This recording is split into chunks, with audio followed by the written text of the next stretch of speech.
తిరుపతి మెట్లు ఎక్కేటప్పుడు దారి మధ్యలో ఒక పెద్ద హనుమంతుడి విగ్రహం ఉంటుంది. అది ఎందుకు పెట్టారో మీకు తెలుసా? 1979లో తిరుపతికి వెళ్లే మెట్ల మార్గంలోన 7వ మైలురాయి దగ్గర దట్టమైన అడవి ఉండేది. అక్కడ చీకటి అయితే చాలు, జనసంచారం ఏమీ ఉండేది కాదు. ఆ దారిలో వీధి లైట్లు కూడా తక్కువగా ఉండేవి. ఆ ప్రదేశంలోనే ఒక స్త్రీని దారుణంగా హత్య చేశారు అని కూడా చెప్పుకుంటారు. దీని కారణంగా భక్తులకి మెట్లెక్కి వెళ్లాలి అనే కోరిక ఉన్నప్పటికీ భయపడి అందరూ ఘాట్ రోడ్లోనే, బస్సులోనే ప్రయాణం చేస్తూ వెళ్లేవారు. అలా కొన్ని నెలలు గడిచిన తరువాత కాలినడకన వచ్చే భక్తుల సంఖ్య క్రమంగా తగ్గిపోతూ ఉంది.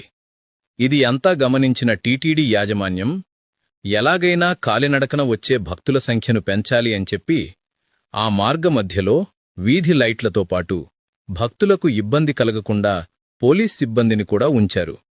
అయినా కూడా తిరుమలకు వచ్చే భక్తులు చాలా వరకు బస్సులోనే ప్రయాణం చేసి వస్తూ ఉండేవారు. ఇలాంటి సమయంలో టీటీడీ ఎగ్జిక్యూటివ్ ఆఫీసర్గా పనిచేస్తున్న పీవీఆర్కే ప్రసాద్ గారు స్వామివారి దర్శనం కోసం కాలినడకన వచ్చే భక్తుల గుండెల్లో ధైర్యం నింపడం కోసం సరిగ్గా 7వ మైలురాయి దగ్గర ఆకాశాన్ని తాకుతుందా అని అనిపించేటట్టుగా ఒక హనుమంతుడి విగ్రహాన్ని 1980లో రూపొందించారు. మీరు ఎప్పుడైనా తిరుమలకు